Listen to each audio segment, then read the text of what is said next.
Roblox Jailbreak Season 24 is now here, and we have a bunch of new bug fixes, thankfully, it's been so long. And alongside that, we have 3 new vehicles in the game, one of them actually being limited, which we will be getting here in just a few days. Right over here at the lake, you guys can see this is where the limited vehicle will be. There's actually a little bit of a timer or a counter over here. You guys can see it's counting down from 20 billion. Basically, what's happening here is whenever you gain money, it's going to be contributing to this counter here, and once we gain $20 billion total, we will get the new limited vehicle. And according to Asimo on Twitter, he says that every $4 billion this ice will go down a little bit, and we will get a closer look at the vehicle, I guess. I'm not really too sure how that'll work. And yeah, this is what the ice looks like here at $20 billion. It should go down to something else at like 16 billion, so that will be really interesting to see. As for the actual limited vehicle itself, it will be costing exactly $675,000. And right over here is a picture of what the vehicle should look like in game once we unlock it. Honestly, based off the price, I don't really see this vehicle becoming the fastest vehicle in the game. That's probably not going to happen for a long time, especially since we just had the Scorpion release in August. But yeah, either way, this is going to be really interesting to see how this actually works in game, because obviously this is going to be changing live with the counter up there. So seeing the ice gradually come down and get lower and lower to the ground, I guess, with the vehicle slowly being unveiled there in the center will be really interesting. And as you'd expect, I will be keeping you guys up to date with the current status of this ice sculpture or whatever it's called over here in the lake once it changes. Because once the vehicle is available, it's only going to be in the game for exactly 5 days, so once it's off sale, you're not going to be able to get it again unless you want to spend a few hours in trading. So yeah, make sure to grind up about $700,000 so that way you have a little bit of money left over and you're also able to get the new limited vehicle. Speaking of limited vehicles though, we are doing a free icebreaker giveaway at 28,000 subscribers. And all you have to do to enter the giveaway is subscribe and turn on post notifications so that way you will be notified of when the giveaway happens. And yes, as you'd expect, if you've already subscribed in the past, then you don't need to redo that every single time I do a new giveaway. For some reason people assume that, but no, if you're subscribed, you're just in the giveaway automatically. But yeah, anyways, we're getting really close to that goal and we should be doing it here in just a few days. But now, let's go ahead and get into the rest of this jailbreak update information, because this is actually one really good update, especially for the latest jailbreak updates we've gotten nowadays, like Season 23, literally only one bug fix in the entire update, by the way. But yeah, this update, it's actually really good. We have tons of bug fixes, tons of new features, all of that stuff. So let's go ahead and start with, I guess, the bug fixes, because that's actually kind of the most important part of the game right now. Now, I'm not going to go ahead and read all of this out because we'd probably be here for like 8 hours, but if you want to go ahead and pause the video for this to watch all of these new bug fixes, I guess, you know, you could go ahead and do that. Some really good ones right here is they fixed the dune buggy, they lowered the volume on the Parisian, thank God. They fixed holes in the terrain all over the place. Getting stuck in the casino is no more because people can no longer spam the elevator buttons and make it impossible to leave. C4 no longer deals damage through walls, all of that stuff. Time command in private servers. And this is probably the best one, removed roll flinging by using new forces. Backwards rolling has returned. Believe it or not, Jailbreak finally had an update where they fixed rolling and you can no longer fling by doing the simplest action in the entire game, and that is literally just rolling across the ground. Rolling released almost 2 years ago now, and they are finally fixing all of the issues with rolling. It's actually good now. People can no longer fling themselves into the sky to give themselves an unfair advantage, you can't no-clip with it anymore, and best of all, you can't just fall into lasers because you decided to roll to get around faster. I am actually beginning to feel like rolling was a good feature. Maybe just next, if they like redo this goofy animation, then it would actually be pretty good. And yeah, you guys also saw in there they added back the time command, so I could actually set the time to whatever I want. There we go, nighttime, daytime, all of that stuff. And guess what? They even made an effort at fixing all of the no-clip glitches using emotes by going ahead and removing the mansion invites from spawning in your inventory when you spawn in.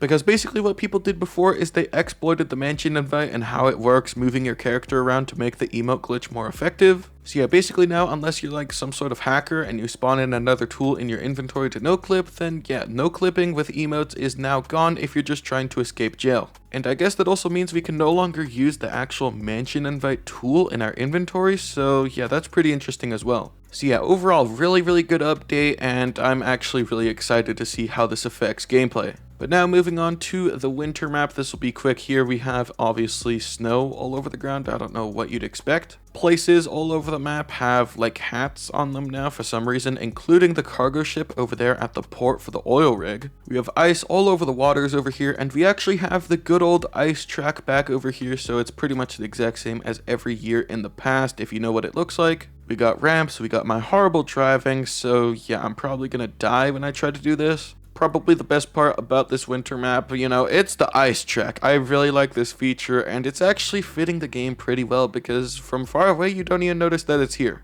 And of course, as expected, I fell into the water, so that's nice. So yeah, that is the winter map here. Moving on to the new vehicles, we got the tanker. Yeah, I really don't like this vehicle already. Basically, if I go ahead and press G on my keyboard, yeah, it makes a little noise and I gotta run away because it's about to, oh my god. Yes, if you press a button on your keyboard, this vehicle will explode, or if you shoot it a good amount of times, it will also explode. So it's basically a portable bomb at the back of your vehicle. It ragdolls people for a pretty good radius, and it does quite a bit of damage, so I could see how many situations this could be very bad in. For example, the explosions also go through walls, so no matter what you do, if you're like robbing the jewelry store or something, you cannot escape this vehicle. It will literally blow you up and ruin your whole robbery if you're in the right spot. And yes, you could also sit in the vehicle while it's on fire for some reason, so that is also a good feature. I believe the health on this truck is about 150, so it will be pretty difficult to take down, but I don't really see why you'd want to do that, because when you do, it like ragdolls you, and it's just really annoying for like everyone. For example, you guys just saw here, I'm up here in this tower, and I still ragdolled from that explosion. It is really, really powerful. Let me just do that again here. There we go. I press G, I come up here, and there we go. So yeah, basically, I think unless you have a good getaway idea or something like that, you will not be able to explode one of these without dying. Oh my god. And yeah, something I should probably mention is this vehicle is still enabled in trading, and yes, it does blow up, and yes, it does deal damage in trading, so it is really, really bad in trading right now. Like me, I only spent like maybe 30 seconds in trading, and in that 30 seconds, I got blown up at least 20 times. So yeah, for those that spend a lot of time in trading, like an unhealthy amount of time in trading, then yeah, I guess this is probably the best feature for you because it makes it almost impossible to do that. So yeah, trust me when I say this, but the main game is much better, and you'd actually enjoy a break from trading while they fix this issue, because yeah, this is actually kind of a good issue. I like when people don't trade, it's really annoying. But yeah, you guys get the point. New vehicle, go kaboom, and yeah, it's really, really cool. If you get two of them together, you could instantly blow yourself up and die. Oh my god, I'm about to die, okay. And yes, if you put it in front of the train, it will blow up, because now when you go in front of the train with a car, it will pop your tires, so yeah, that is really, really cool. But now let's go ahead and take a look at this new season because, well, I've seen a lot of bad things said about it, and I want to see if all of that is actually true here. So obviously we got ourselves the level 10 vehicle over here. It looks like it's actually changed a little bit from what we saw in the initial photos. The taillights are a little bit different, and also the headlights look a little bit different as well. They actually look like they fit the game now.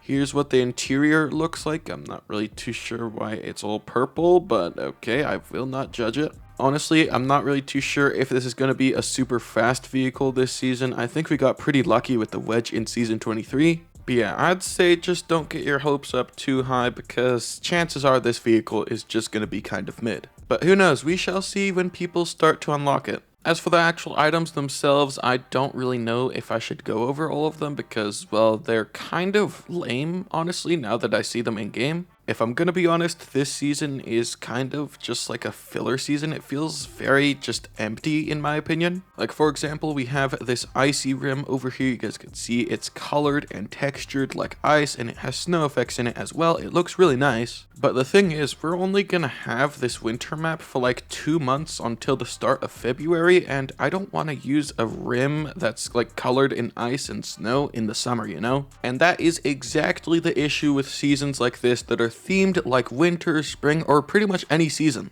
It's all that once the weather and, you know, the map theme changes, that item just becomes irrelevant because, you know, like I said, why would you use an item based on snow and stuff in the summer? Obviously, textures and stuff might stay popular for longer because they might go well with certain loadouts, but like everything else that's added into the season, which, you know, by the way, is like pretty much half the season, will just be irrelevant after it's over. Hell, I pretty much forgot all of the prizes in the season until now because, well, they're just that irrelevant. I don't care to remember anything but what the main vehicle at level 10 actually is. See, I'm really hoping in the future with next year's season that they don't do another winter-themed season, because then issues like this will arise once again and it'll just be more irrelevant items. In my opinion, it's just kind of a waste of time and money for Badimo, and it's just wasting our time as well. So yeah, I guess those are like the good and bad parts of this update. Season 24 mid, I don't really like it, and well, the rest of this update, hell yeah, I like all of these bug fixes, I like this new car, and I'm able to like blow it up and stuff, and yeah, really good update. Oh no! So yeah, those are all of the new things in this update. I'm still really excited to see what this new limited vehicle is actually going to be like, because, well, it's been quite a while since we had another one, and the way they're doing it this time as well with this limited time event is actually really cool as well. So I'm really hoping they do more of this in the future. So yeah, with that, that's pretty much it for this video. Hope you've all enjoyed, and I'll see you all in the next one.